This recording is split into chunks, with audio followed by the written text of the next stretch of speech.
A'udzubillah minasyaitonirrajim. Bismillahirrahmanirrahim. Assalamualaikum warahmatullahi wabarakatuh. Baik, hari ini sekadar video santai. Kita tak buat pengajian kitab untuk hari ini.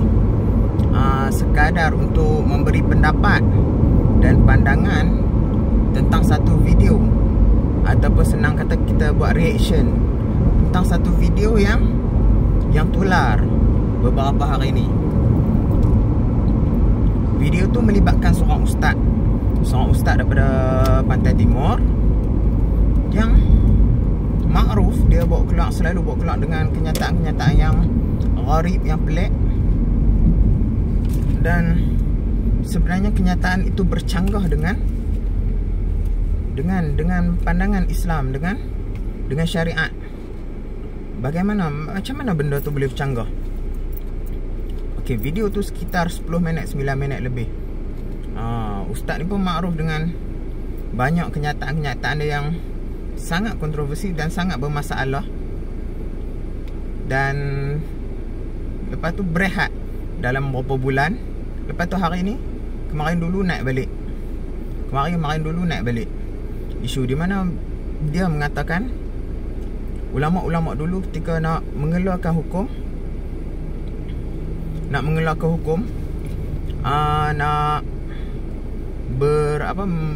bermusyawarah, berbincang untuk mendapatkan kata putus tentang suatu hukum, bertemu jalan mati, tak dapat keluarkan hukum.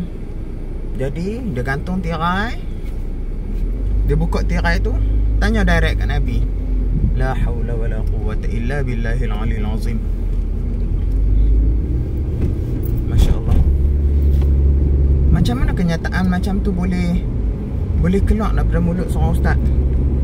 Apa yang saya berani katakan, kenyataan itu keluar daripada seorang ustaz apabila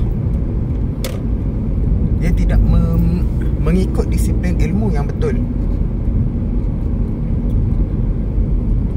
Macam mana kita boleh mendakwa, boleh jumpa Nabi, Nabi boleh bantu mengeluarkan hukum secara senang kita yaqazah lah.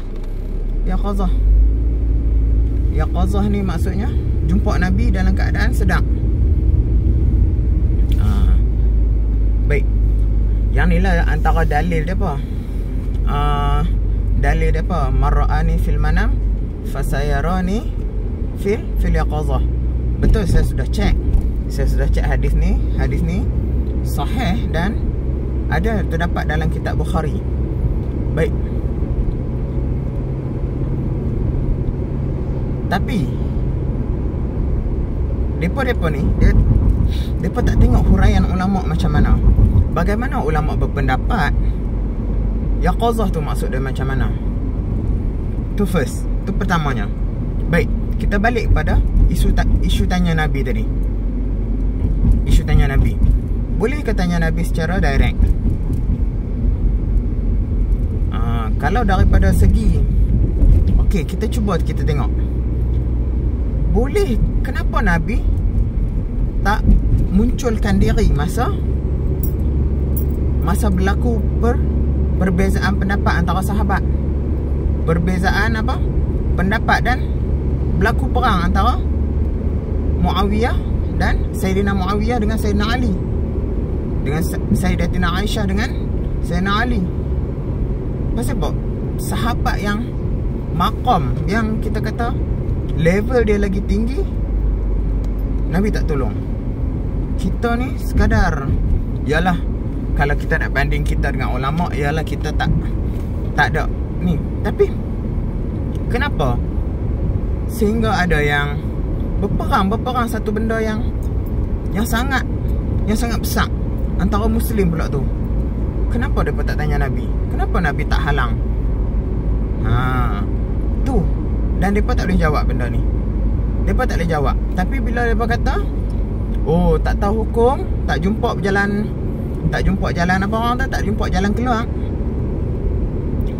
jalan keluar, dia boleh boleh buka tirai, selok tirai, jumpa Nabi, tanya Nabi. Allahu Akbar. Sampai macam tu kan. Okey, baik, tu satu. Kemudian katanya ada yang hadis-hadis. Ni masalah sangat ni. Hadis, kita tak tahu sesuatu hadis, dia pergi tanya Nabi terus. Nabi kata sahih. Masya Allah. Boleh ke macam tu? Lepas tu dia kata orang pasal apa ulama-ulama tu, pasal apa pok-pok Wahabi, dia kata pok-pok Wahabi nak. Pasal apa dia sebut, dia baca hadis lepas tu sebut rujukan, sebut riwayat Muslim. Sebab apa? Baik, saya jawab. Untuk menentukan ketulinan hadis. Kita tak boleh nak tanya Nabi tu hadis ke tak? Kita tak boleh nak tanya Nabi. Penat masa. Macam mana? Dia kata kalau ulama-ulama, dia kata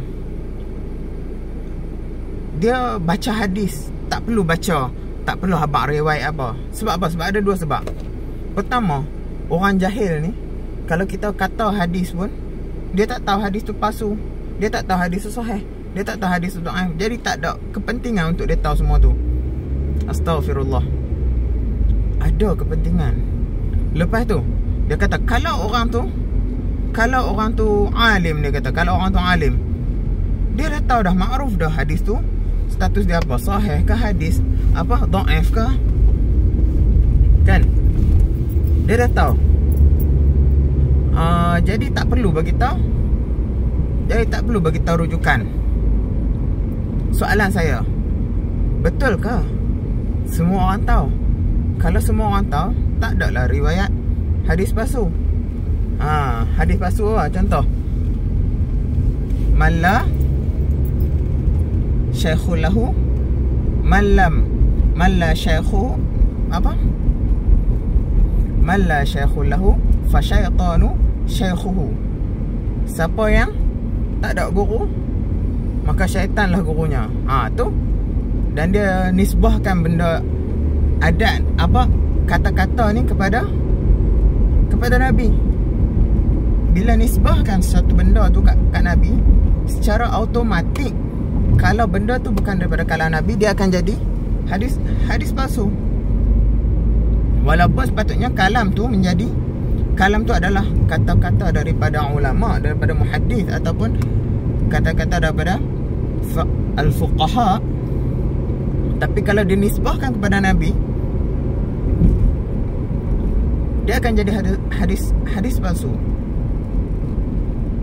Dan dia tak minta maaf benda tu. Baik.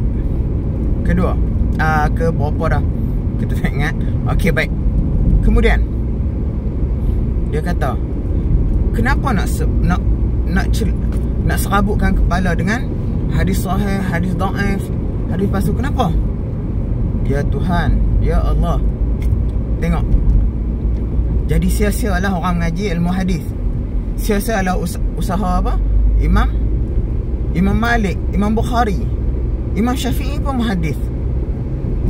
Imam apa? Imam Ahmad, Imam Muslim, Imam apa? Ibnu Majah, Imam Tirmizi, Abu Daud, Nasa'i.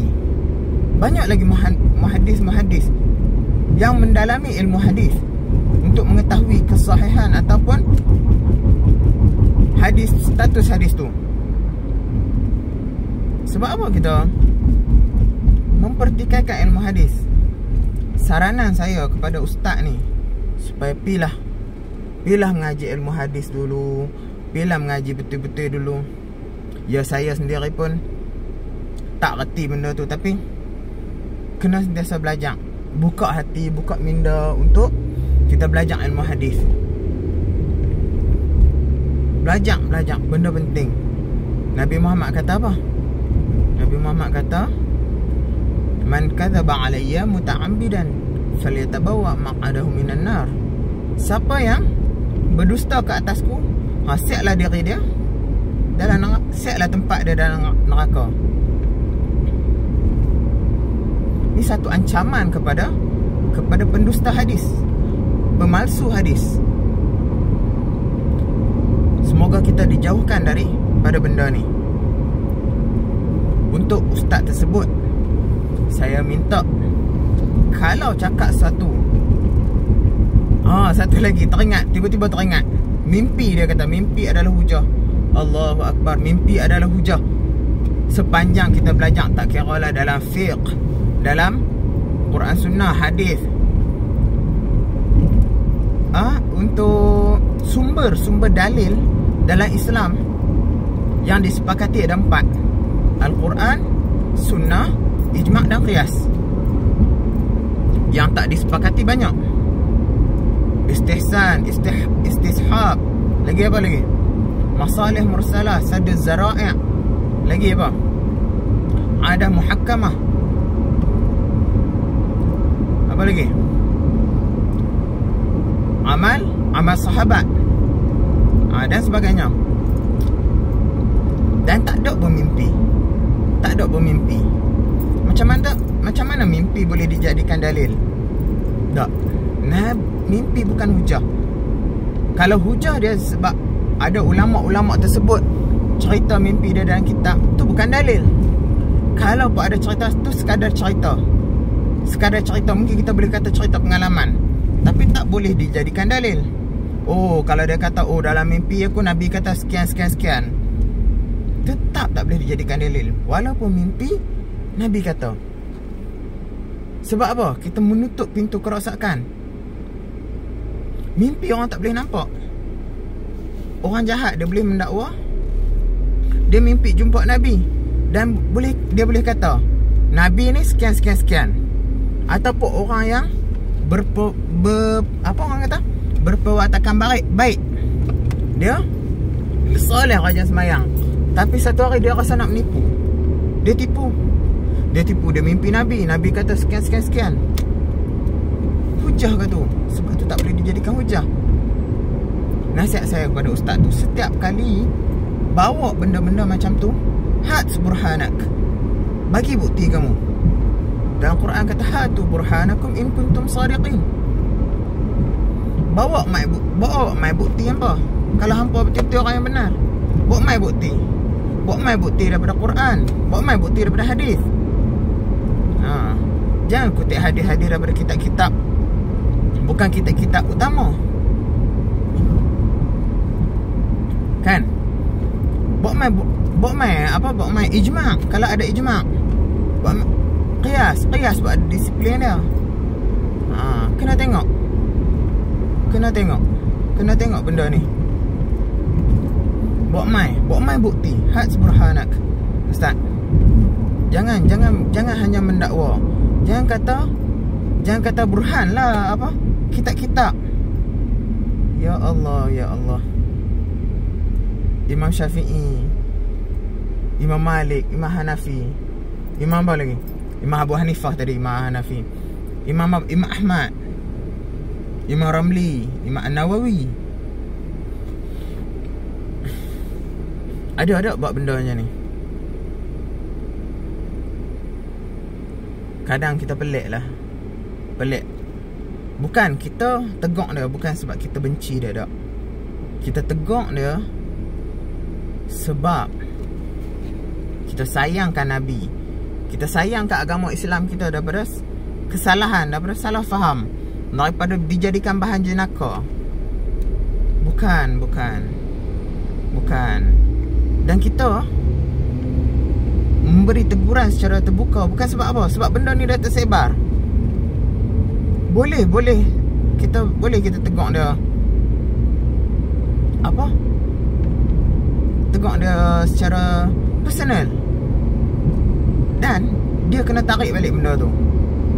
Dan bila dah tegur secara terbuka pun tak ditarik balik, dengan hadis-hadis meriwayatkan hadis palsu sebelum ni, tak ditarik balik, tak minta maaf, dia keras kepala macam tu lah juga, kan? InsyaAllah. Dan tak tahu, moga Allah bagi hidayah kepada ustaz tersebut. Janganlah, kalau rasa macam tak boleh nak bawa benda-benda sahih lagi, Berhenti saat mengajar tu. Berhenti saat. Ambil masa bertenang, ambil tempoh bertenang. Baca buku, pergi mengaji hadis. Banyak pondok-pondok tentang pengajian hadis, pengajian fiqh. Tengok betul ke apa mimpi tu hujah, mimpi tu dalil. Tengok balik benda tu.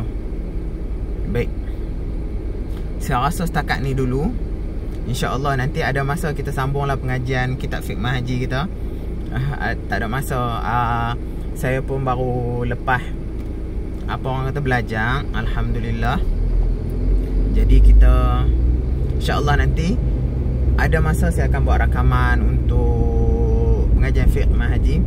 Masuk bab berjana, bekas ayam kan. Itu InsyaAllah nanti kita akan masuk. InsyaAllah setakat ni saja. Yang baik itu daripada Allah, yang buruk tu daripada saya sendiri. Kalau salah cakap, salah bicara, tegur saya, habaq kat saya. InsyaAllah saya tarik balik kalau apa yang saya cakap salah. Moga-moga hati ni sentiasa apa orang kata lembut untuk menerima teguran. Itulah. Baik, Assalamualaikum warahmatullahi wabarakatuh.